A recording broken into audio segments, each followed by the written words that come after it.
Hey, good afternoon, everyone. Hello, hello. You guys will be very excited.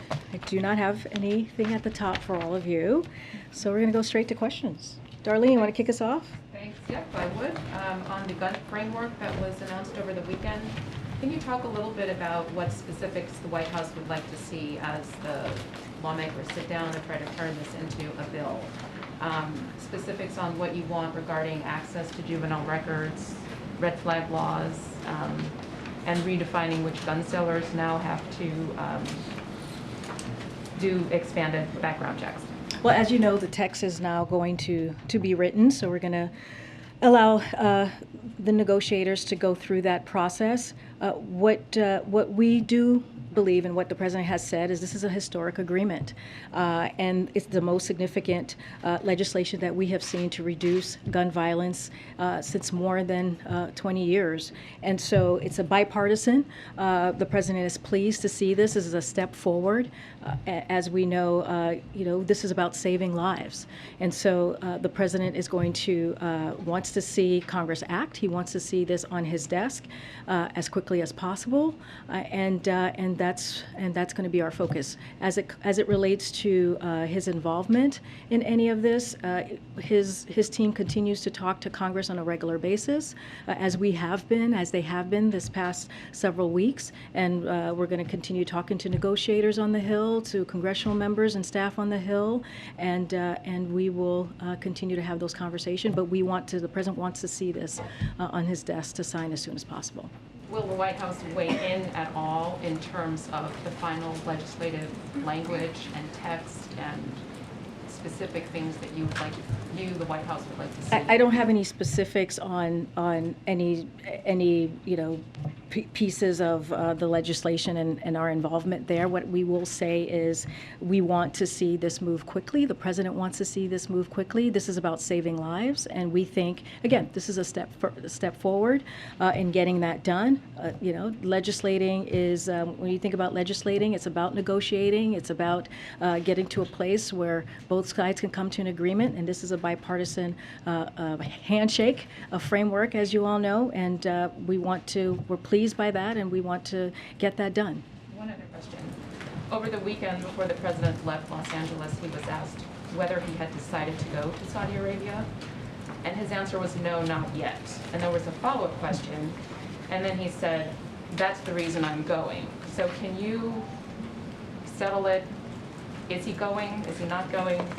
Just tell us. I don't have anything to announce for you today.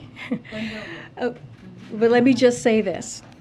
When the president's ready to make that announcement, that's when we will. But we continue to plan for a trip to Israel and Saudi Arabia. This would be an opportunity for the president to engage with leaders from across the Middle East region. Again, I don't have anything to announce for you today.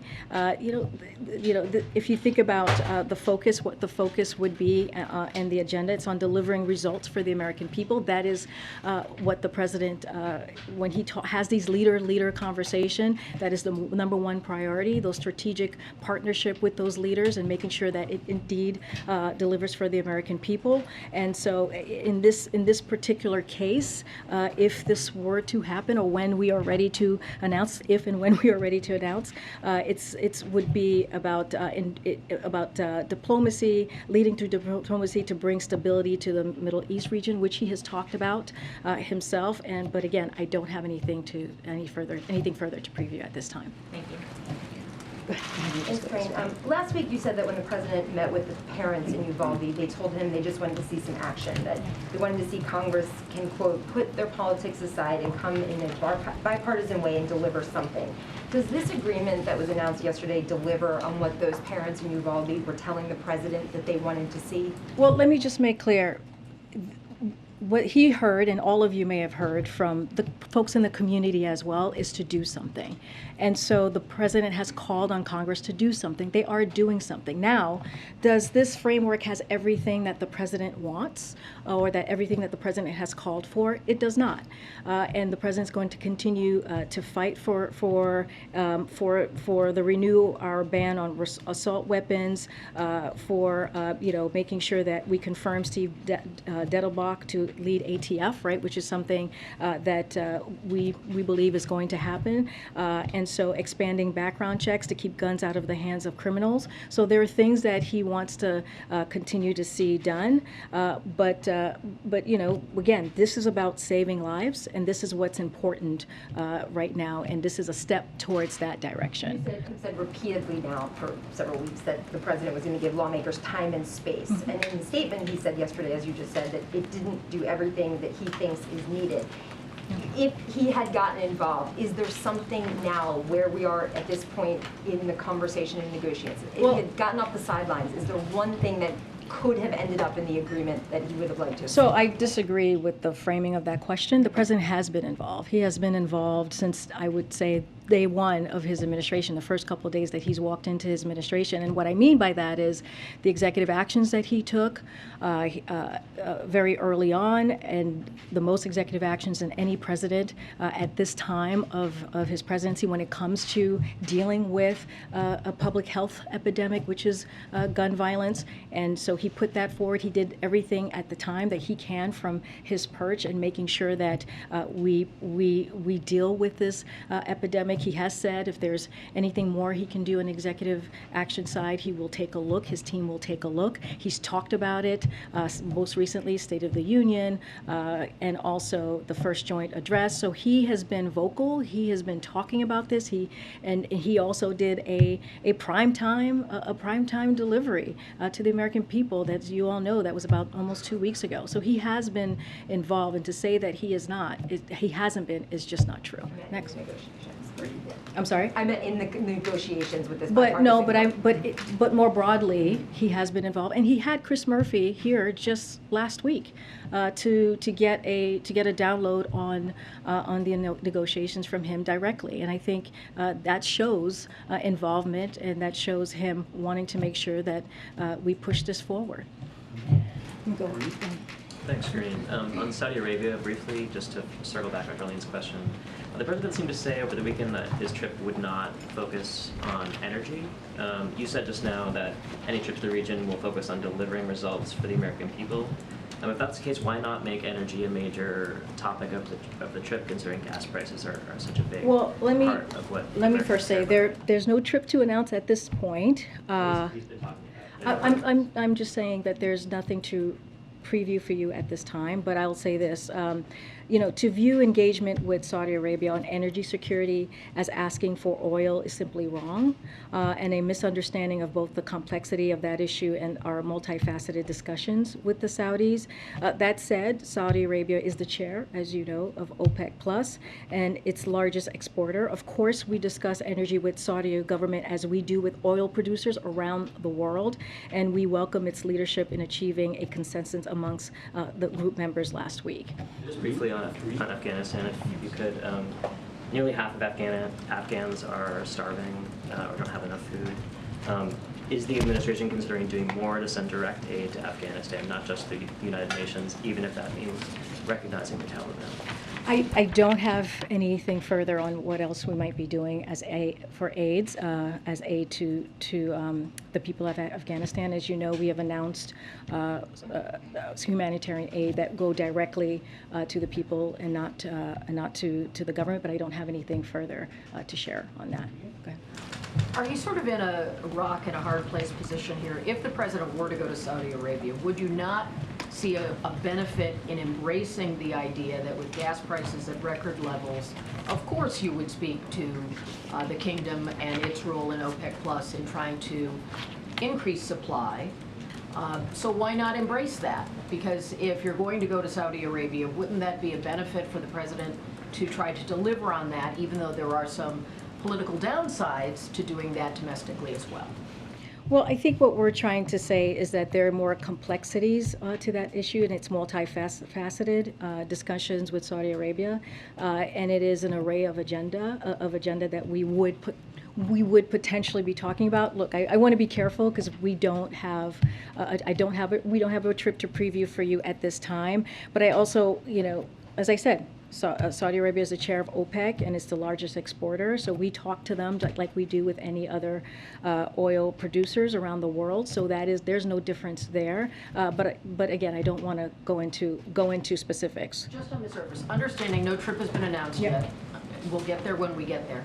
But the idea that the president would engage with Saudi and not talk about oil production and gas prices when Americans are at the highest level they've been in a long time just doesn't make sense to me. It would seem the White House would embrace that as one of the many complex issues you would deal with Saudi Arabia. And we've all been covering Saudi Arabia's relationship, which has been fraught on many levels with the United States for a long time. So we know there are many issues. Yeah. But you're not avoiding saying he's going to be dealing Well, with. what I did say is, of course, he will be. They will discuss energy with the Saudi government. I think what I'm trying to say is to look at this trip as it being only about oil is not. It would be simply wrong to do that. So we just wanted to be very clear on that regard. Okay. Thanks, Karine.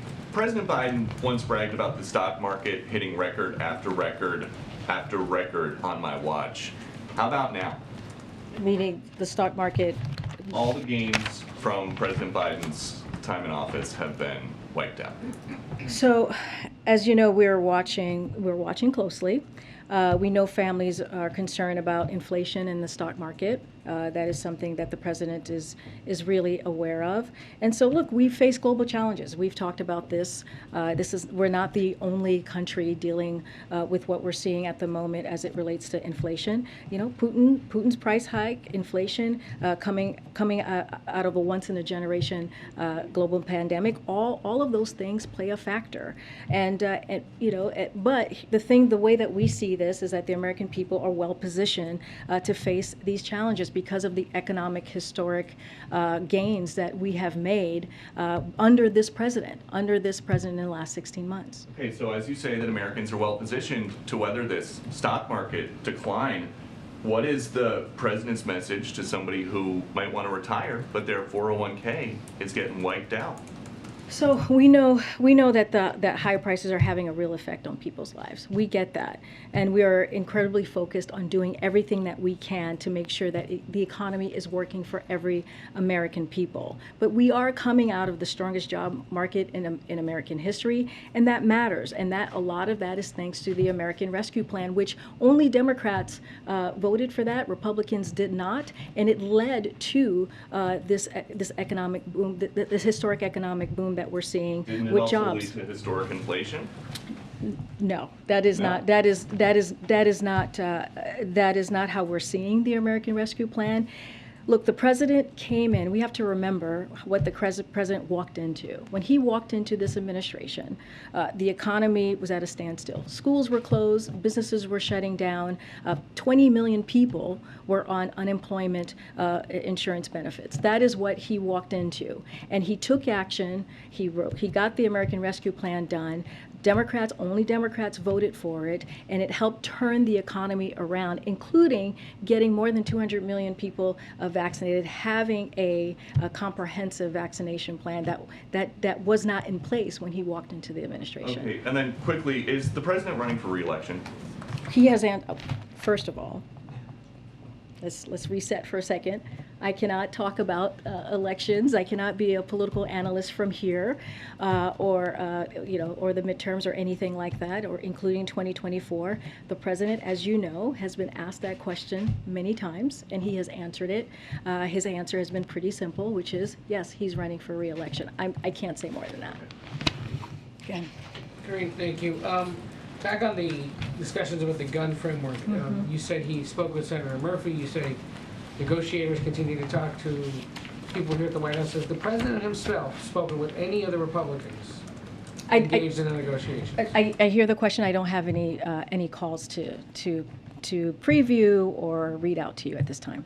Did he? I know he was flying this morning during the latest January 6th hearing, but has he had a chance to go back and watch any of it, or is somebody keeping him updated on developments? What does he make of So, it all? as you know, the president's very busy today, so he won't be catching it blow by blow, but he'll get updates from his staff. You know who's been giving him the updates? I don't have a person to share with who's been giving an update.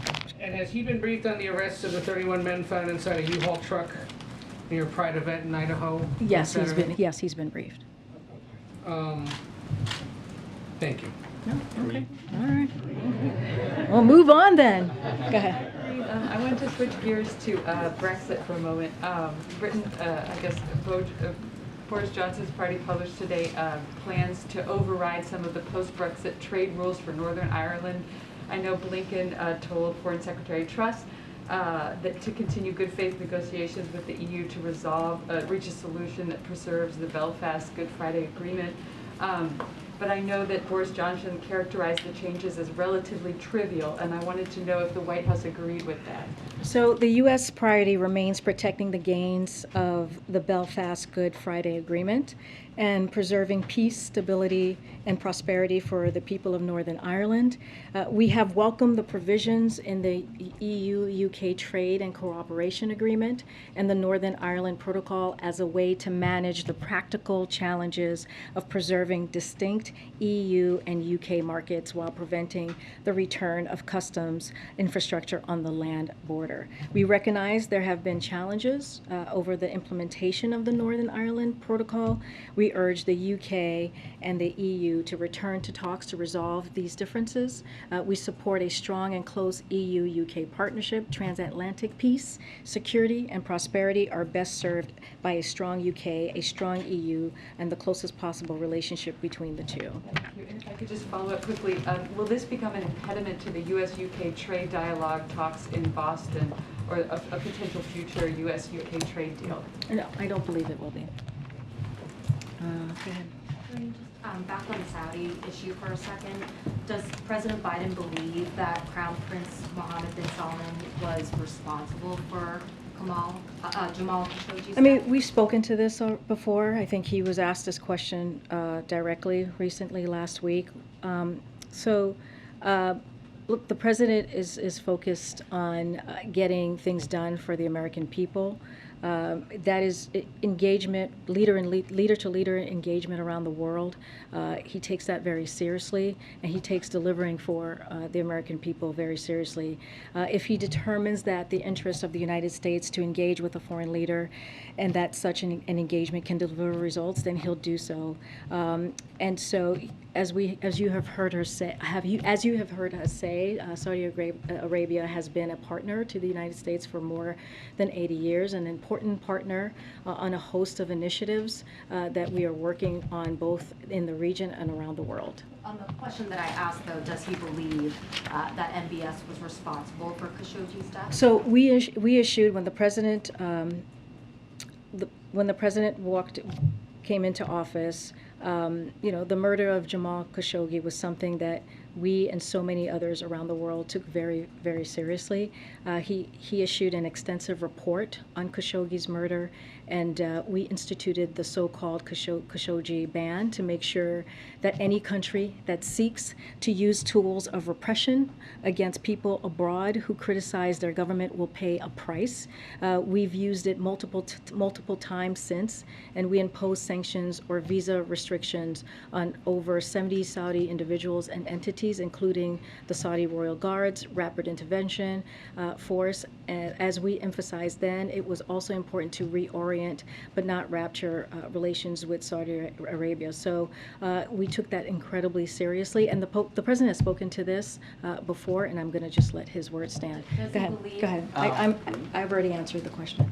Go ahead. Regarding all the trapped agricultural exports in Ukraine, there's been some reporting that there was a cable sent from the Biden administration kind of warning African nations to not buy grain from Russia under the pretenses that it may be stolen from Ukraine.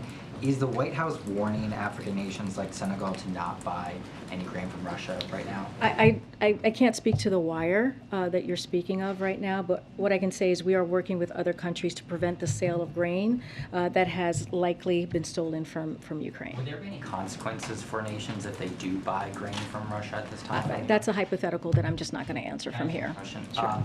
Recently, the family of Ahmad Sharji told CBS he's an American Iranian citizen who's detained in Iran 4 years ago. His family told our colleague Margaret Brennan that they've requested a meeting with the president numerous times, but has not received a response from the White House. Their latest request was a couple weeks ago. They also haven't received a request from the State Department. Is there any update on when this meeting may take place? I don't have an update for you. I'm happy to check with the team. That is also a question for State Department as they handle those types of engagement situations. As you know, the president is committed to bringing home U.S. nationals that are being held abroad, and that is a commitment that he has made to the American people.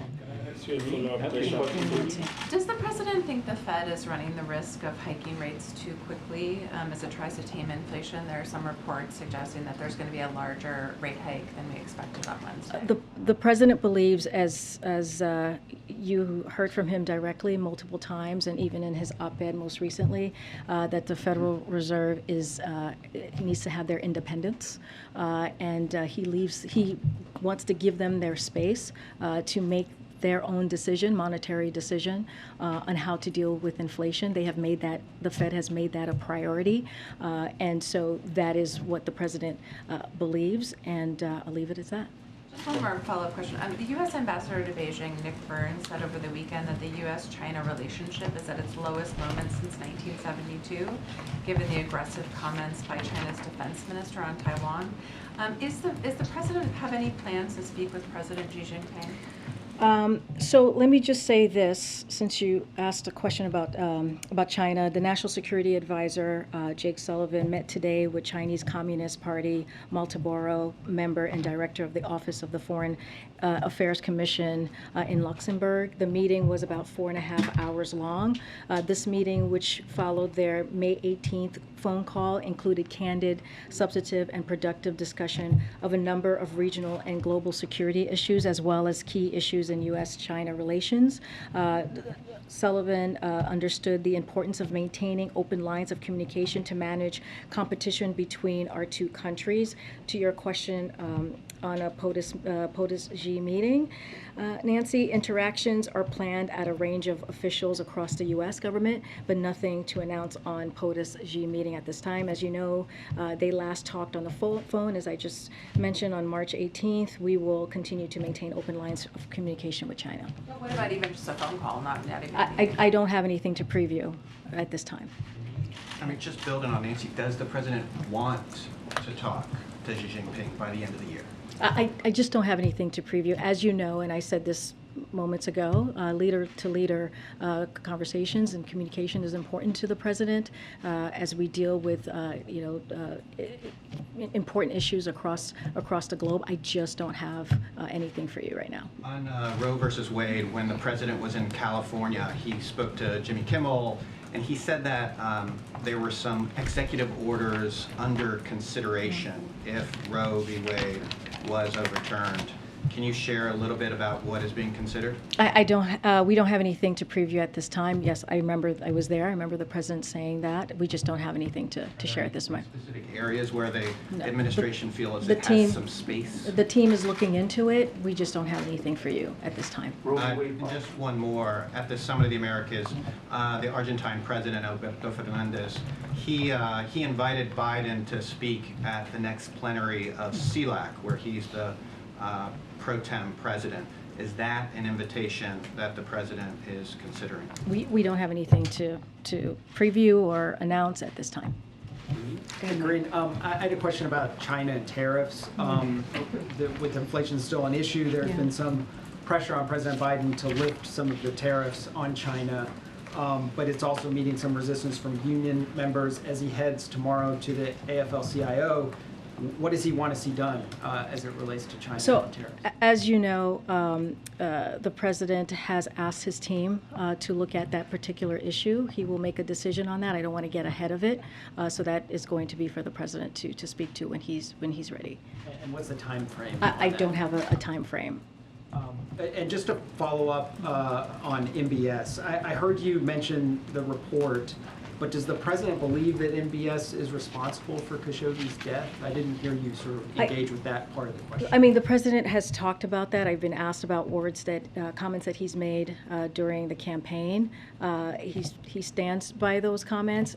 What I'm trying to say is that, the president said this last week. He's not going to change his view on human rights, and he'll be quoting him right now. But as president of the United States, my job is to bring peace if I can, and that's what I'm going to try to do. And that's how he answered the question when he was. It's a generalized statement. I mean, this is a very specific question about what he believes.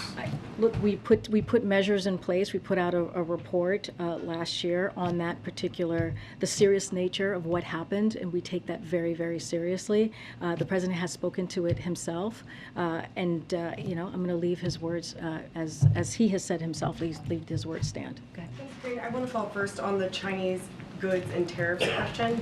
How quickly does the White House anticipate it would take for Americans to feel the effects on the price of goods if it lifts tariffs on some of these products? I mean, the president hasn't made a decision on that, so that's a hypothetical that I actually can't answer. Does the White House feel that it would have a significant effect on inflation? Again, I mean, that is a decision that is going to be put together and by his team, and the president's going to make a decision. That's a hypothetical I literally cannot answer. And one last thing on the January 6th hearings. Based on the evidence that lawmakers have presented so far, does the president believe that Attorney General Merrick Garland should prosecute former President Donald Trump? Look, the president has said this before in voicing his support for the vital work of the bipartisan January 6th Select Committee. And as Kevin McCarthy said just days after the attack, we cannot sweep this under the rug. We agree all Americans should watch and remember the horrors of one of the darkest days in our history.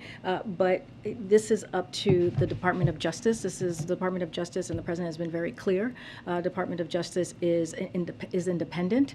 The president chose Attorney General Garland because of his loyalty to the law and our Constitution, and to restore the independence and integrity of the Justice Department. And that's exactly what the Attorney General is doing. So we leave it up to the Department of Justice. Has the president spoken to Senator Schumer since the agreement on guns was reached? I don't have a call to read out for you. And on the arrests in Idaho over the weekend, what was the president's reaction when he was briefed? And what, if anything, has the administration done in response? So that's still under investigation. I can't speak to that from here.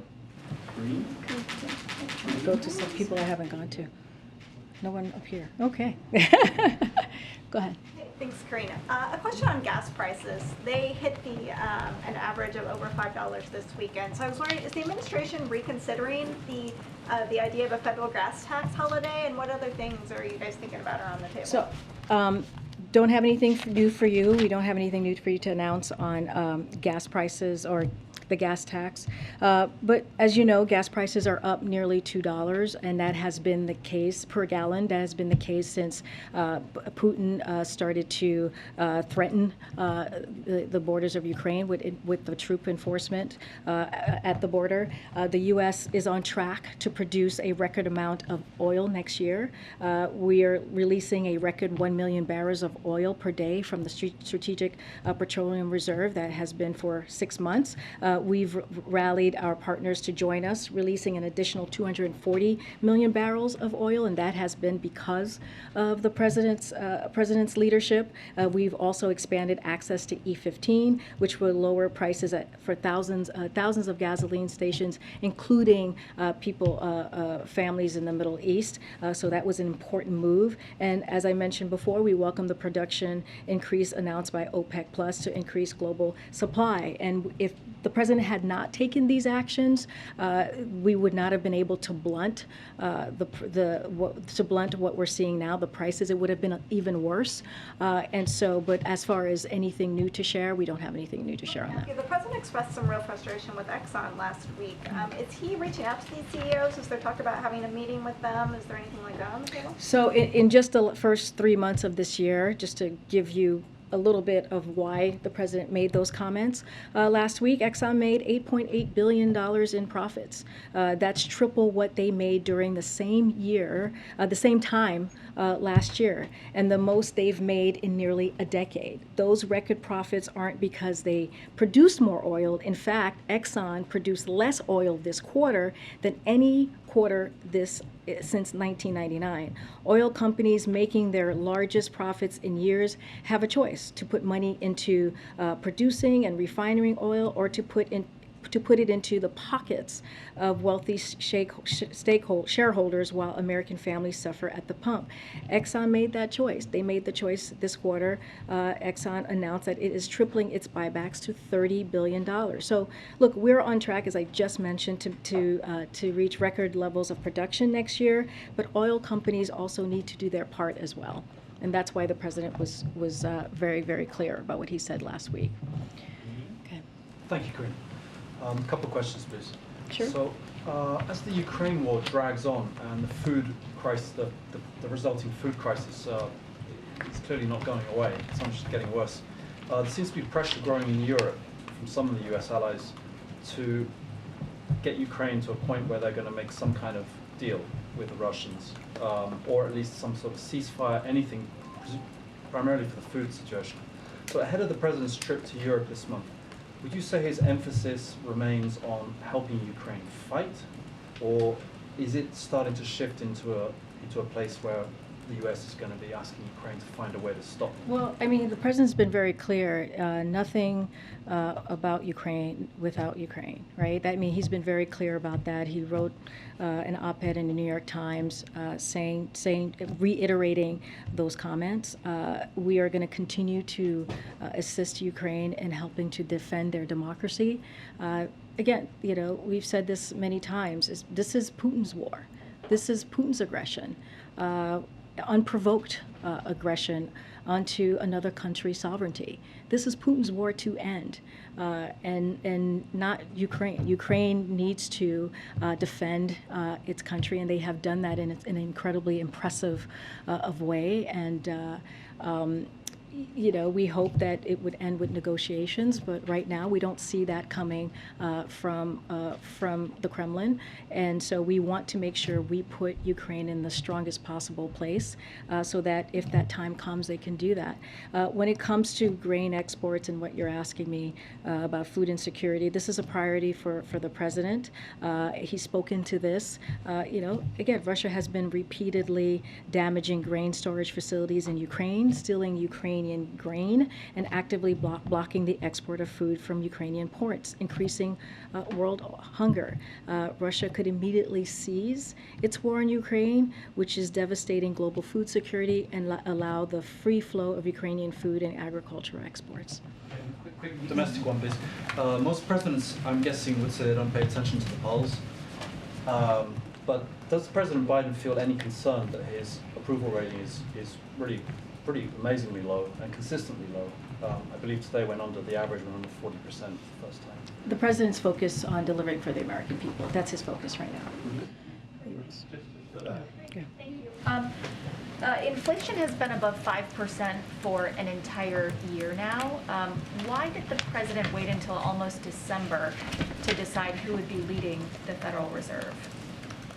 The president has taken the economy as a whole and inflation very seriously, especially these past several months, and making sure that he does everything he can when it comes to, as we know, inflation is increasing costs in two important areas for the American people: food and gas. I've listed out the things that the president has done, and so that that hasn't changed. It has been a priority. That's why we see the economy in a stronger place than it's been, a historic place than it's been in decades. And so the president's going to continue to do that.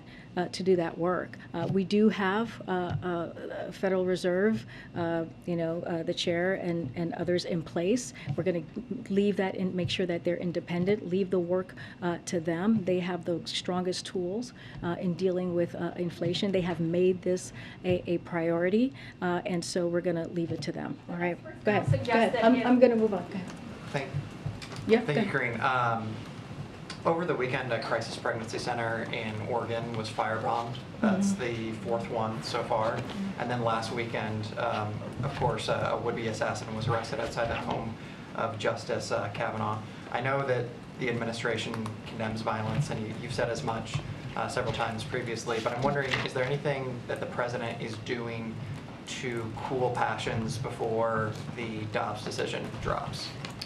You mean as it relates to the decision? So, wanted to be really clear. The Department of Justice, as it relates to Kavanaugh, has U.S. Marshals providing support to the Supreme Court Marshal, and the President supports legislation to fund increased security for court and judges. And it is now been reported that the Marshals, our administration assigned to help protect judges, were instrumental in the person not accomplishing the horrible deed he set out to do. This is the threat that we saw against Kavanaugh, and so we have taken this very seriously. Like you said, we have condemned it. The President has, and we will continue to do so. Any intimidation or threats against judges is something that we take very seriously. And so, one of the reasons the act did not happen last week was because the Department of DOJ took that very seriously from the beginning when we were hearing the threats and the intimidation, and put U.S. Marshals there. With regard to some of the arson that we've been seeing around the country? Well, that's something clearly the DOJ is looking into, and they've taken that very seriously. We have seen an uptick of that type of arson and bombing and or attempt to bomb, as we saw just recently over the weekend. And so, again, that's for the DOJ is taking that very seriously, and they're going to continue to do so. One quick follow-up. Bless you, Chris. Jen was asked about some of these protests that were occurring outside of Supreme Court justices' homes, and she reiterated that the administration wants them to remain peaceful. But does the president believe that there should be any type of protesters picketing outside of judges' homes when there's a case pending before them?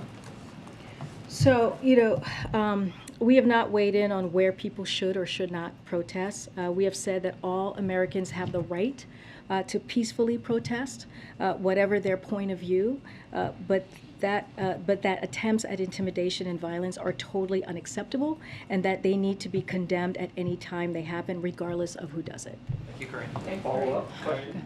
Yeah, thank you. The president signed the bipartisan infrastructure bill on November 15th last year for supply chains. Time's not up yet. Your time is up, Ed. Your time is up. We heard at that point that wait till next year, and then the supply chains will start to work themselves out. Well, it's June, 7 months later, and we're still waiting for supply chains to work themselves out. So what's happening? So let me just say that we're funding major new initiatives on the docks and on dock rail systems, the Port of Long Beach to move goods more quickly. So we're making those investments right now. An example that I want to give, because the president was just at a port in Los Angeles, as you know, the Port of Los Angeles to be specific, and announced May cargo volumes. There he announced that May cargo volumes landed at approximately 970,000 container units, the third best month in ports in 115-year history. The port set a new record, averaging 12,000 units loaded off and back on each vessel, and half-shelved availability is at 89%, just a tick below pre-pandemic. So we have seen the investments are out there, and we have seen some improvements. Well, when's the relief coming? Because when he signed it, inflation was 6.8%. It's now 8.6%. When's that relief coming? Look, we're going to continue to expand capacity of our ports, and that's going to be thanks to the bipartisan infrastructure law. So we're seeing investments now. I just gave an example of how we saw an uptick in container units, which is very important as we're talking about supply chain and what the bipartisan infrastructure law has been able to do. And we think we'll continue to see that. Can I ask you a question? Thank you, Karine. Well, I was calling him, and then we can. Can I ask you a question on Thanks, food Karine. insecurity? So there's a coalition of civil rights groups that have been calling for President Biden to sign an executive order that would do essentially what H.R. 40 is, which is create a commission to study enslavement in the United States and consider reparations. They've renewed these calls in the aftermath of the Buffalo shooting, saying that this is a symptom of the U.S., their inability, their failure to respond reparatively respond to this issue. I talked to members of the Congressional Black Caucus, including Congresswoman Sheila Jackson Lee. They are in support of President Biden signing this order, given the inability to get H.R. 40 passed in Congress in this session and probably not in the next session. I know you were asked about reparations previously earlier this month in relation to the California Reparations Task Force, that President Biden's position has not changed on this. However, considering the fact that President Biden did sign an executive order that created a commission to study reforming the Supreme Court, would he sign an executive order to create a commission for reparations? Look, again, the president's position has not changed on this. We've been asked this question many times. I haven't checked in with him on this new ask from congressional members because as it's connected to Buffalo, but the president's position just hasn't changed. I don't have anything more for you to share on that. Follow-up question, Roe v. Wade. Karine, can I Go ahead. You can go. Sorry, Thank you. I accidentally. That's okay. So Yeah. President Zelensky has been pressing for a quick Ukraine submission into the European Union. Does the President Biden support granting Ukraine accelerated path to the EU? Well, that's not up to us. We're not part of the EU, the European Union. That is something that the members have to decide. We're not going to inject ourselves in something that we just don't belong to. One more, please. Yeah, so sure. Ukrainian officials warned that without a rapid increase in military assistance, Ukraine faces a defeat in a crucial region of Donbas. Is President Biden willing to respond to those demands? And is President satisfied with military assistance for Ukraine from U.S. allies in Europe, especially France and Germany?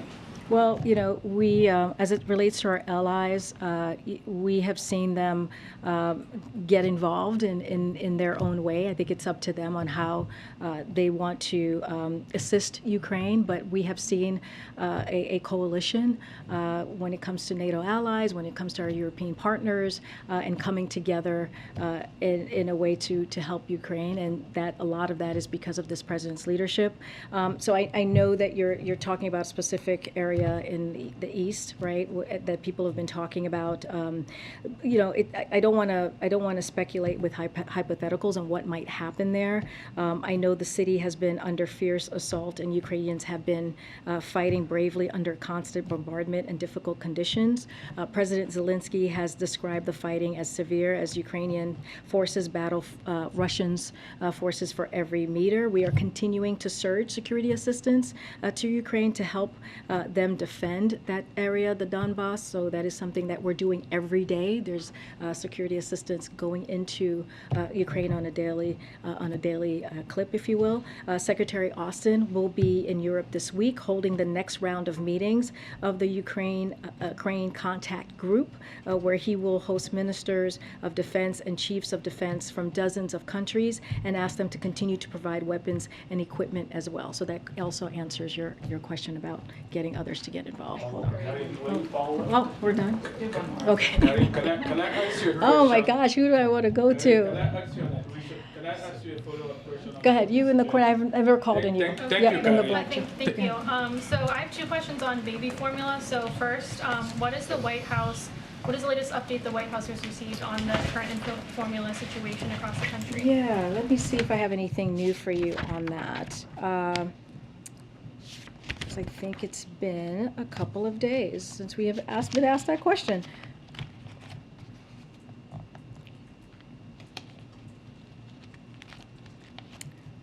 Okay. I don't have anything new. I know we made some announcements last week. I just don't have them in front of me. But if you want to come back and we'll talk through the things that we have been able to do in the past, the most recent activities that we've done. And a second question, so House Appropriations Chairwoman Rosa DeLauro sent a letter to the HHS Inspector General asking the FDA asking the Inspector General to investigate the FDA's recent policy to use enforcement discretion for certain importation of infant formula. So, but she expressed concerns that the rapid pace that they're making these approval decisions with only 9 full-time staff members. So is the President confident that the FDA is being able to make these decisions to make sure infant formula that is being imported is safe and... So first, I haven't seen the letter, so that's number one, so can't really speak to the letter. If you're asking me if the President has confidence in the FDA, he does. Okay. Thanks, everybody. Karine, do you still allow African